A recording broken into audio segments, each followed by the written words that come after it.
ಎಲ್ರಿಗೂ ನಮಸ್ಕಾರ. Honnavar life style YouTube ಚಾನಲ್ಗೆ ಮತ್ತೊಮ್ಮೆ ಸ್ವಾಗತ ಸ್ನೇಹಿತರೆ. ಇವತ್ತಿನ ವಿಡಿಯೋದಲ್ಲಿ ನಮ್ಮನೆಯಿಂದ 1 ಕಿಲೋಮೀಟರ್ ದೂರದಲ್ಲಿರುವಂಥ ಮಹಾಲಿಂಗೇಶ್ವರ ದೇವಸ್ಥಾನದಲ್ಲಿ ಶಿವರಾತ್ರಿ ಆಚರಣೆ ಆಗಿದೆ.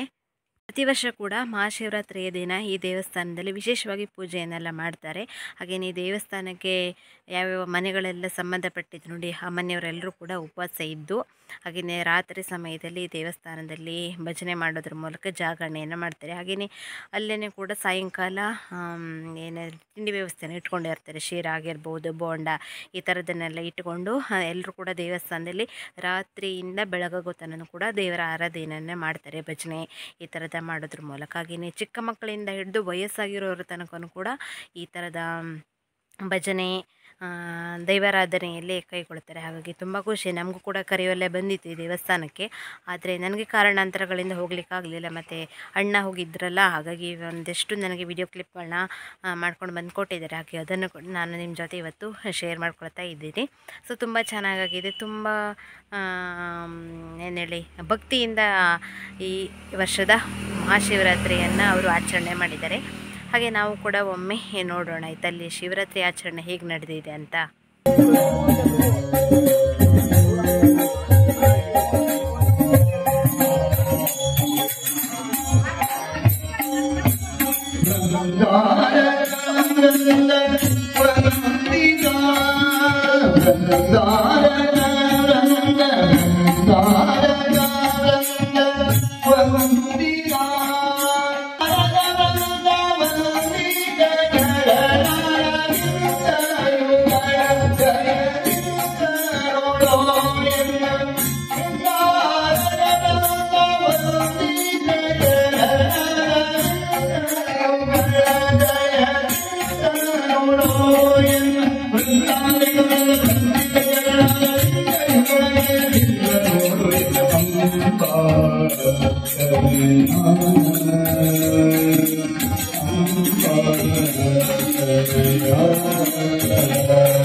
ಕೇರಿಗೆ ಬಾಕಂಜರ ಸಯ್ಯಾನಮ್ಮ, ಕೇರಿಗೆ ಬಾಕಂಜರ ಸಯ್ಯ.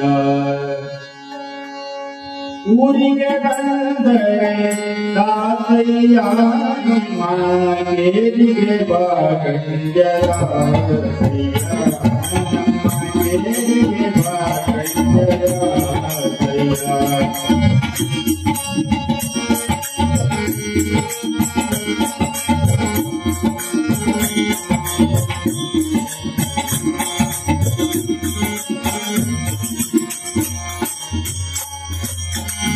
ಕೊಡುಗೊಳಲು ಕೈ ತಾತಯ್ಯಾನಿ, ಕಲ್ಲಿಗೆ ಒಳಗಿದ್ದ ತಾತಯ್ಯ.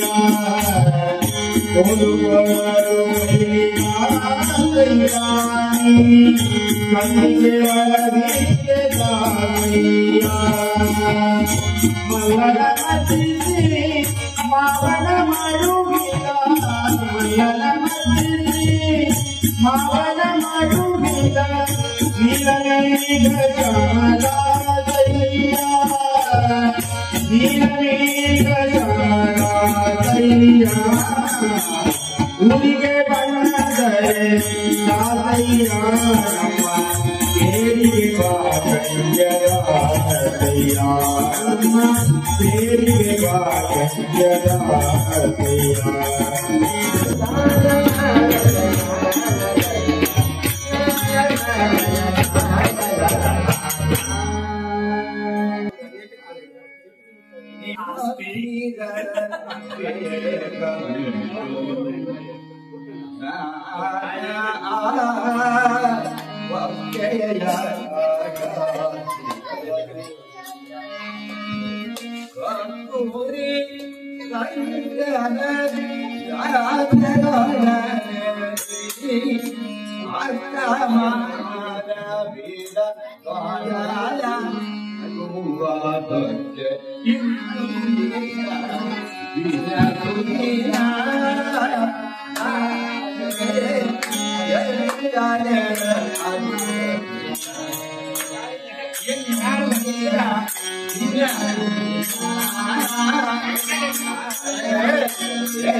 ನನಗೆ ಈ ದೇವಸ್ಥಾನ ತುಂಬ ವಿಶೇಷ ಅಂತ ಅನಿಸಿದ್ದು ಎರಡು ಕಾರಣಗಳಿಂದ. ಮುಂದೆ ನಿಮಗೆ ನೋಡ್ತಾ ಹೋದಾಗೇನೆ ಈ ದೇವಸ್ಥಾನದ ಹಗಲಲ್ಲಿರುವಂಥ ಎಲ್ಲ ಚಿತ್ರಣ ಕೂಡ ಕಾಣಿಸಿದೆ. ಕಾಡಿನ ಮಧ್ಯೆ ಇರುವಂಥದ್ದು, ತುಂಬ ಪ್ರಕೃತಿ ಮಡಿನಲ್ಲಿರುವಂಥ ಒಂದು ದೇವಸ್ಥಾನ. ಮನಸ್ಸಿಗೆ ಅಷ್ಟು ಖುಷಿ ಅಂತ ಅನಿಸುತ್ತೆ ಇಲ್ಲಿಗೆ ಹೋದಾಗೆಲ್ಲ. ಹಾಗೆಯೇ ನೀವು ಕೂಡ ನೋಡ್ತಾ ಹೋಗ್ತೀರಾ. ಮತ್ತು ಮೊದಲನೇ ಕಾರಣ ಬಂದು ಈ ದೇವಸ್ಥಾನಕ್ಕೆ ಸುತ್ತಲೇ ಇರುವಂಥ ಒಂದು ಪೀಠ ಏನಿದೆ ನೋಡಿ, ಇಲ್ಲಿ ಹೊರಗಡೆಯಿಂದ ಕಾಣಿಸ್ತಾ ಇದೆಯಲ್ಲ, ಕಪ್ಪಾಗಿರುವಂಥ ಕಲ್ಲಿನಿಂದ ಕಟ್ಟಿರುವಂಥದ್ದು ಕಟ್ಟೆ ಏನಿದೆ ನೋಡಿ ದೇವಸ್ಥಾನದ ಪೀಠ, ಅದು ಪುರಾತನ ಕಾಲದಿಂದಲೂ ಇದ್ದಿರುವಂಥದ್ದು. ಅದರ ಮೇಲ್ಗಡೆ ಇರುವಂಥ ಕಟ್ಟಡವನ್ನು ಇವಾಗ ಮಾಡಿರೋದು. ಅಂದರೆ ಈಗ ಅಂತಂದರೆ ಒಂದು 25-30 ವರ್ಷದ ಹಿಂದೆಯಿಂದ ಮಾಡಿರುವಂಥದ್ದು. ಈ ಕಟ್ಟೆಯೆಲ್ಲ ಏನಿದೆ ನೋಡಿ, ಇದೆಲ್ಲನೂ ಕೂಡ ಪುರಾತನ ಕಾಲದಿಂದಲೇ ಇದ್ದಿರುವಂಥದ್ದು. ಇದನ್ನು ಇನ್ನುವರೆಗೂ ಕೆಡುವಿಲ್ಲ. ಹೇಗಿದೆ ನೋಡಿ, ಅದರ ಮೇಲ್ಗಡೆನೇ ದೇವಸ್ಥಾನವನ್ನು ಕಟ್ಟಿದ್ದಾರೆ. ಇನ್ನೂ ತುಂಬ ವಿಶೇಷ ಅಂತ ಅನಿಸಿದ್ದು ಏನಂತಂದರೆ, ಈ ದೇವಸ್ಥಾನ ಏನಿದೆ ನೋಡಿ, ಶೇಪ್ ಇದು ಶಿವಲಿಂಗದ ಆಕೃತಿಯಲ್ಲೇ ಇದೆ. ಹಾಗಾಗಿ ಡ್ರೋನ್ ವ್ಯೂವಿಂದೆಲ್ಲ ನೋಡಿದ್ರೆ ನಮಗೆ ಕರೆಕ್ಟಾಗಿ ಕಾಣಿಸ್ತದೆ. ಇದು ನೋಡಿ, ಸೇಮು ಶಿವಲಿಂಗ ಯಾವ ಆಕೃತಿಯಲ್ಲಿರುತ್ತೆ ನೋಡಿ, ದೇವಸ್ಥಾನ ಕೂಡ ಅದೇ ಆಕೃತಿಯಲ್ಲಿದೆ. ಇದೇ ಇಲ್ಲಿನ ತುಂಬ ವಿಶೇಷತೆ ಅನ್ಬೋದು. ಸುಮಾರು ನಾನು ಹೊನ್ನಾವರ ತಾಲೂಕಾಗಲಿ ಯಾವುದೇ ದೇವಸ್ಥಾನಗಳಿಗೆ ಹೋದ್ರೂ ಕೂಡ ಶಿವನ ದೇವಸ್ಥಾನ ಶಿವಲಿಂಗದ ಆಕೃತಿಯಲ್ಲಿ ಇರುವಂಥ ವಿಶೇಷ ನಮಗೆಲ್ಲೂ ಕೂಡ ಕಾಣಿಸೋದಿಲ್ಲ. ಈ ದೇವಸ್ಥಾನದಲ್ಲಿ ಅದೇ ತುಂಬ ವಿಶೇಷವಾಗಿರುವಂಥದ್ದು.